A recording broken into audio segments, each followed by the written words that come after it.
जनकपुरी के राजा देवराज को अलग अलग तरह के कपड़े पहनने का शौक था। वो देश विदेश से महंगी पोशाक मंगवाता और पहनता, लेकिन जिस कपड़े को वो एक बार पहन लेता उसे दोबारा कभी नहीं पहनता था। और इस शौक के लिए वो अपने धन का सबसे बड़ा हिस्सा खर्च करता था और अपनी प्रजा पर बिल्कुल ध्यान नहीं देता था। महामंत्री राम सिंह, इस बार हम अपनी रैली में एक ऐसी पोशाक पहनेंगे जिसे लोग बस देखते रह जाएं। महाराज, आप चिंता मत कीजिए, मैं आपकी पोशाक ऐसे दर्जी से बनवाऊंगा कि आप देखते रह जाएंगे। ठीक है, जाओ और ऐसी पोशाक बना कर लाओ। राम सिंह जाता है और दर्जी की तलाश करने लगता है जो बहुत अच्छी पोशाक सिलता हो। वो बहुत से लोगों से पता करता है, लेकिन उसे ऐसा कोई दर्जी नहीं मिलता। वो थक हार कर अपने घर पहुंच जाता है और अपनी पत्नी से कहता है, मिथिलेश, कहाँ हो तुम? जरा पानी लाओ, बहुत प्यास लग रही है। अभी लाई। क्या हुआ जी, आप इतने परेशान क्यों हो? क्या बताऊं, बस पूछो मत। अरे कुछ तो बताओ, शायद मैं तुम्हारी परेशानी का हल निकाल दूं। क्या बताऊं मिथिलेश, मैंने राजा को कह तो दिया कि उनके लिए ऐसी पोशाक बनवाऊंगा जो बेहतरीन हो, लेकिन अब तक मुझे यहाँ तो कोई ऐसा दर्जी मिल ही नहीं रहा जो राजा की बेहतरीन पोशाक सिल दे। तो इसमें परेशान होने जैसी क्या बात है? शायद तुम्हें पता नहीं, अगर राजा को पोशाक पसंद नहीं आई तो न जाने वो हमारे साथ क्या करेंगे। अरे मैं ऐसा इसलिए कह रही हूँ कि मैं एक ऐसे दर्जी को जानती हूँ जो बहुत अच्छी पोशाक सिलता है। उसका नाम राजकुमार है। कहाँ है वो दर्जी? मेरे मायके में है। कल वैसे भी आप मुझे छोड़ने मेरे मायके जा रहे हैं, आप वहीं उस दर्जी से मिल लेना। हाँ, तुम सही कह रही हो। चलो फिर तैयारी कर लो, हम कल सुबह ही चलेंगे। राम सिंह अगले दिन मिथिलेश के साथ उसके मायके जाता है।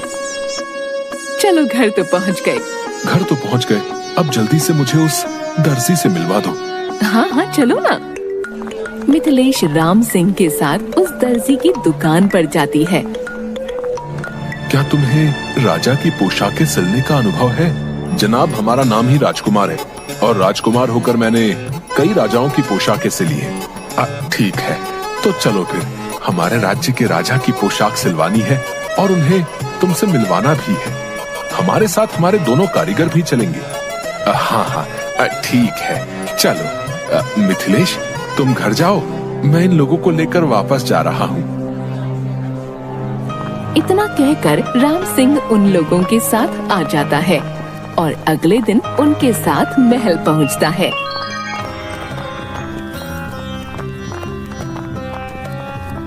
महाराज, ये है राजकुमार। हालत तो नहीं है राजकुमार वाली। किस देश के राजकुमार हैं ये? महाराज, ये राजकुमार नहीं, ये तो दर्जी है। इसका नाम राजकुमार है। अच्छा अच्छा। महाराज, मैंने बहुत से राजाओं की पोशाकें सिली हैं और इसके लिए मुझे बहुत इनाम भी मिले हैं। ठीक है, तो तुम मेरी भी पोशाक सिलो, लेकिन ध्यान रखना, अगर पोशाक अच्छी नहीं बनी तो तुम्हें मृत्यु दंड दिया जाएगा। अरे इस मूर्ख राजा को अगर मेरी बनाई हुई पोशाक पसंद नहीं आई तो ये सच में कहीं मौत के घाट न उतार दे। कुछ सोच राजकुमार, कुछ सोच। देवराज की ये बात सुनकर राजकुमार थोड़ा परेशान हो गया, लेकिन बुद्धि का इस्तेमाल करते हुए उसने कहा, महाराज, मैं आपके लिए ऐसी पोशाक तैयार करूंगा जिसे अन्यायी, बेईमान और मूर्ख व्यक्ति नहीं देख पाएगा, और ऐसा कपड़ा पूरी दुनिया में किसी भी राजकुमार के पास नहीं है।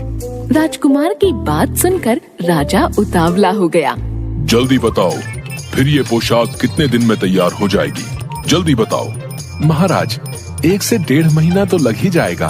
ठीक है, मैं तुम्हें 1 से 1.5 महीना देता हूँ, लेकिन उसका मूल्य क्या देना होगा? महाराज, 500 स्वर्ण मुद्राएं दे दीजिए। मैं तुम्हें 1000 स्वर्ण मुद्राएं देता हूँ। बस जल्दी से पोशाक बनाओ। उसी समय राजा ने उसे पैसे और कपड़े दे दिए और राजकुमार और उसके साथियों के रहने की भी व्यवस्था कर दी, जहां वो लोग आराम से रहकर काम कर सकें। 1 सप्ताह बाद राजा ने अपने दरबारी को उस दर्जी के पास भेजा। दरबारी वहाँ पहुँचा तो देखा सब बड़े आराम से सो रहे हैं। राजकुमार, कितना कपड़ा तैयार हो गया? राजा जी पूछ रहे हैं। आइए आइए, दिखाता हूँ। राजकुमार एक अलग कमरे में उस दरबारी को लेकर गया, लेकिन वहाँ उसे कुछ नहीं दिखा। तभी उसे राजकुमार की वो बात याद आती है कि ये कपड़ा अन्यायी, बेईमान और मूर्ख व्यक्ति को नहीं दिखेगा। दरबारी मन ही मन सोचने लगा, क्या मैं ऐसा व्यक्ति हूँ? नहीं नहीं, पर कपड़ा तो नजर नहीं आ रहा। बेईमानी तो महल में रहते कई बार की है। अरे किस सोच में पड़ गए? बढ़िया है ना कपड़ा? हाँ हाँ, बहुत बढ़िया पोशाक बन रही है। चलो मैं जाकर महाराज जी को ये बात बताता हूँ। दरबारी जाता है और उस कपड़े की बहुत तारीफ करता है। दरबारी की ये बात सुनकर राजा बहुत खुश होता है और दर्जी की सेवा बढ़ा देता है। ऐसे ही हफ्ता बीत जाता है और राजा इस बार मंत्री को भेजता है। मंत्री के आने की सूचना पाकर राजकुमार सतर्क हो जाता है और मंत्री जैसे ही पहुंचा, राजकुमार अपने आदमियों के साथ कपड़ा काटने और सिलने का अभिनय करने लगा। मंत्री मन ही मन सोचने लगा, अरे मुझे तो कोई कपड़ा दिखाई नहीं दे रहा। कैंची तो चल रही है लेकिन कपड़ा नहीं है। राजकुमार कपड़े तो सिल रहा है लेकिन मशीन में तो सुई ही नहीं है। कपड़ा तो दिख ही नहीं रहा। तभी उसे राजकुमार की वो बात याद आती है, अन्यायी, बेईमान और मूर्ख व्यक्ति नहीं देख पाएगा। वो मन ही मन सोचने लगता है, क्या मैं ऐसा व्यक्ति हूँ? विवश होकर उसने कहा, अरे वाह राजकुमार, तुम तो बहुत बढ़िया कपड़ा सिल रहे हो। चलो मैं जाता हूँ और महाराज को बताता हूँ। इतना कहकर महामंत्री वहाँ से आ जाता है। राजा के सामने उस पोशाक की बहुत तारीफ करता है। ये सुनकर राजा बहुत खुश हो जाता है। 2 दिन बाद राजकुमार वो पोशाक लेकर राजमहल आता है। देखिए महाराज, कितनी बढ़िया पोशाक है। आइए मैं आपको पहना देता हूँ। ये बहुमूल्य पोशाक है जो मैंने आपके लिए बनाई है। राजा भौचक्का था क्योंकि उसे कोई पोशाक नहीं दिख रही थी। उसने सोचा, क्या मैं बेईमान और अन्यायी हूँ? राजा ने अपनी बेइज्जती होने के डर से पूरे राज्य में उसका नाम मजाक बन पाए। इस डर से राजा ने भी उस दर्जी की बहुत तारीफ की। वाह वाह, ऐसा कपड़ा तो मैंने कहीं नहीं देखा और न पहना। दर्जी ने शीशे के सामने खड़ा करके राजा के सारे कपड़े उतरवा दिए और उसे नंगा कर दिया और कपड़े पहनाने का अभिनय करने लगा। वो कभी राजा के कॉलर सीधे करता, कभी बटन बंद करता। देखिए महाराज, आप इस पोशाक में कितने जच रहे हैं। सारे दरबारी उस दर्जी की हाँ में हाँ मिलाने लगे। वाह महाराज वाह, क्या सुंदर कपड़ा है। ऐसा कपड़ा तो हमने कभी नहीं देखा। राजा ने तुरंत उसे स्वर्ण मुद्राएं दी और मुद्राएं लेकर वो वहाँ से 9-2-11 हो गया। राजा इधर अपने कपड़ों को पहनकर रैली निकालने लगा और सारे लोगों ने उसकी बहुत तारीफ की, क्योंकि जनता को पता था कि अन्यायी, बेईमान और मूर्ख व्यक्ति ये कपड़ा नहीं देख पाएगा। तभी वहाँ खड़े एक नन्हे बच्चे ने कहा, अरे राजा तो नंगा है, राजा तो नंगा है।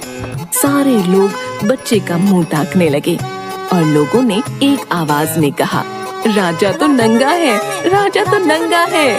अब राजा को अपनी मूर्खता का एहसास हुआ। शर्म के मारे वो जमीन में धंस गया।